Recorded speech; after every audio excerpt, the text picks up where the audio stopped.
कोई बात नहीं।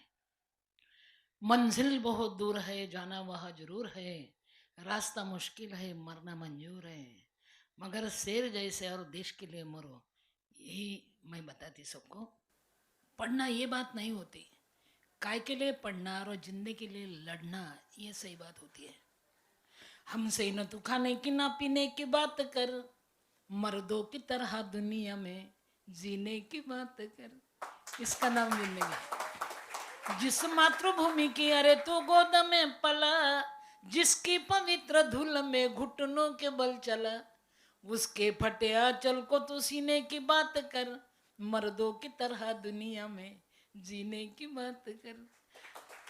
मैं खुद के लिए जीना नहीं चाहती थी, और सही बात तो यह है कि मैं मरना चाहती थी, मगर मैं मरीच नहीं। तब मेरे समझ में आया कि ये भी कुछ कम नहीं तेरा दर छूटने के बाद, चलो जिंदा रहते हैं। ये भी कुछ कम नहीं तेरा दर छूटने के बाद, हम अपने पास आए दिल टूटने के बाद। खुद के लिए जीना सीखते हैं ना, और के लिए भी जरा सोचो ना। आज जय श्री राम। भाइयों बहनों, सभी धर्म रक्षकों को मेरा नमस्कार। भाइयों बहनों, महाराष्ट्र से आज अभी एक दुखद खबर आ रही है। मतलब इतनी दुखद खबर कोई सोच भी नहीं सकता। महाराष्ट्र की माँ, मतलब महाराष्ट्र में प्रचलित होने वाली सिंधुताई सपकाळ, जिन्हें अनाथों की माँ भी इसे कहकर पुकारा जाता है, उनकी आज मृत्यु हो गई। आज 8 बजे उनकी मृत्यु हो गई। नवंबर में उन्हें पद्मश्री अवार्ड मिला था राष्ट्रपति भवन में, और दो महीने बाद उनकी मृत्यु हो गई। उनकी एज 70-75 के आसपास थी। वो कोई नॉर्मल माँ नहीं थी, शादीशुदी माँ नहीं थी। उनके जैसी माँ अभी तक मैंने तो नहीं देखी थी, और आगे भी हो नहीं सकती। उन्होंने इस देश के लिए जो किया, इस समाज के लिए जो किया, वो ऐसा कोई भी नहीं कर सकता। उन्होंने उनके पूरी आयु में हज़ारों से ज़्यादा बच्चे गोद में लिए, उन्हें संभाला, बड़ा किया, उन्हें जॉब को लगाया, उनकी शादियाँ की। ये कोई सामान्य कार्य नहीं, ऐसा कार्य कोई नहीं कर सकता। उनका जब जन्म हुआ था तब वो उन पर इतना अन्याय हुआ था, ये हम सोच भी नहीं सकते। उनके घर वालों ने उनको लड़की हो गई, इसीलिए उसका नाम चिंदी रख दिया। भाई और बहनों, चिंदी मतलब एक फटा हुआ कपड़ा, क्योंकि उन्हें लड़की हो गई। कम आयु में ही उनकी शादी कर दी गई, उनसे 3 पर ज़्यादा आयु होने वाली आदमी से। मतलब उनकी आयु सिर्फ सिंधुताई सपकाळ की आयु सिर्फ 10-12 साल होगी, और उनके हस्बैंड की आयु करीब 35 साल तक होगी।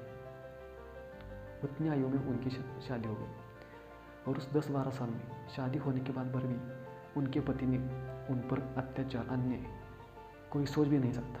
इतने अत्याचार, अन्याय किए, मारना चालू किया, पीटना चालू किया, तभी वो सहन करती गई। उसके बाद वो घर से बाहर निकल गई। उनके पति ने सिंधुताई सपकाळ को बाहर निकाला गया जब वो प्रेग्नेंट थी।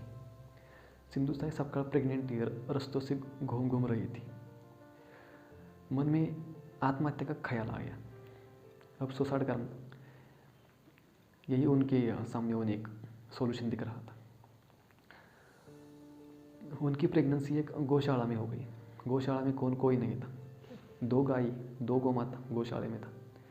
सिंधुताई सपकाळ नीचे थी। एक गौमाता सिंधुताई सपकाळ के बच्चे को संभाल रही थी, दूसरे गाय को उनके अंग पर पाए रखने नहीं दे रही थी। मतलब एक गौमाता ने उनको सिंधुताई सपकाळ को बचाया।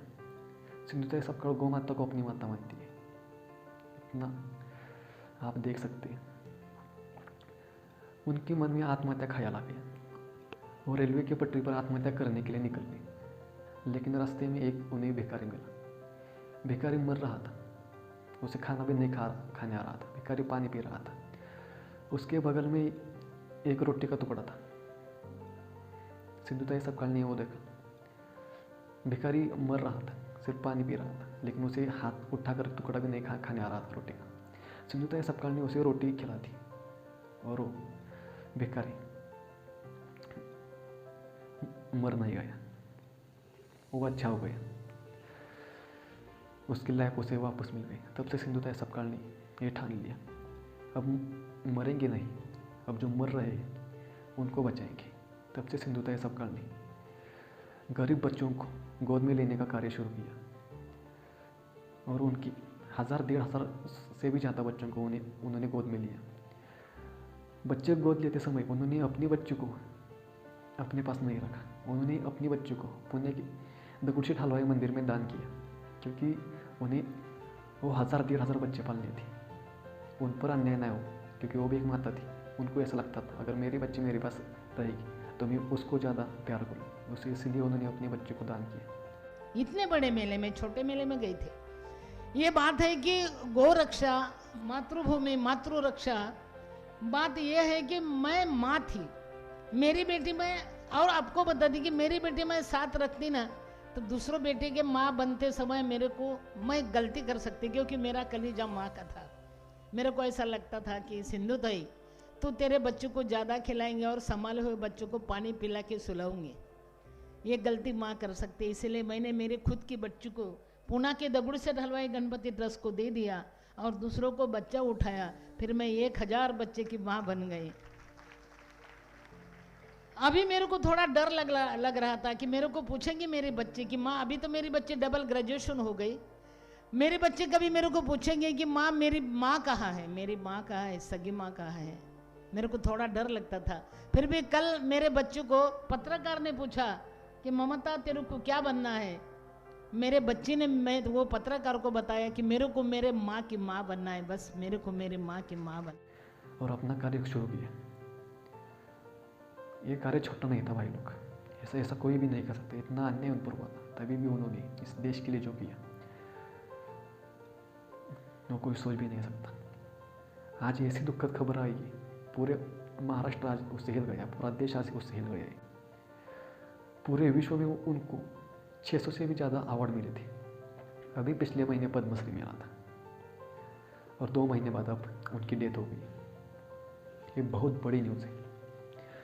बहुत लोग आज इतने दुखद हो गए भाई लोग कि सोच भी नहीं सकते। महाराष्ट्र के, उनको लगता था कि ये उनकी माँ है, इतने वो उनसे जुड़ गई थी।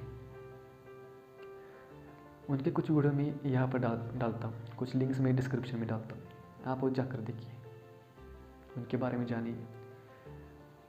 आधुनिक युग के देवता थे, वो देवता संत थे आधुनिक। 2 बरस पहले मैं अमेरिका गई थी। अमेरिका, हमारा ध्येय है गौ माता, भारत माता। मैं जब अमेरिका गई थी तब मेरे समझ में आया कि अरे मेरे देश को भारत माता कहते हैं, भारत माता की जय बोलते हैं। अमेरिका को मौसी भी नहीं बोलते, आंटी भी नहीं बोलते।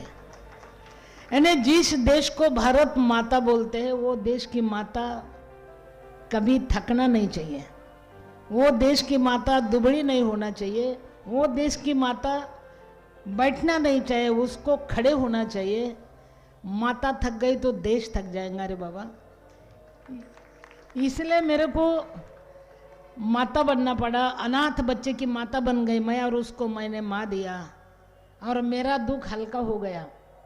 मैं कुछ नहीं थी, मैं रेलवे पे भीख मांगने वाली भाई। मेरे पास एक 10 दिन का मेरा बच्चा था और मेरे को सबने हकल दिया था। तब मैं रेलवे में भीख मांगती थी, गाना बोलती थी और गाना बोलने के बाद मेरे को खाना मिलता था। वो खाना मैं बांटते बांटते अनाथों की माँ हो गई। दूसरों को खिलाया, मेरा पेट भर गया। अपन खाते तो विकृति होती, जब दूसरों को देते तो संस्कृति बनती। अपन ने देना सिखाया बाबा, बस देना। आधुनिक इस युग के ये कोई सामान्य व्यक्ति ऐसा काम नहीं कर सकता, अपना पूरा देश खिल देना। जिस पति ने उनको घर से बाहर निकाला, उसी पति को उन्होंने अभी कुछ सालों पहले गोद लिया था, लेकिन पति नहीं, उनको एक बच्चा कहकर गोद में लिया था, क्योंकि अब वो पत्नी नहीं बन सकती किसी की। ऐसी उनकी कहानी थी।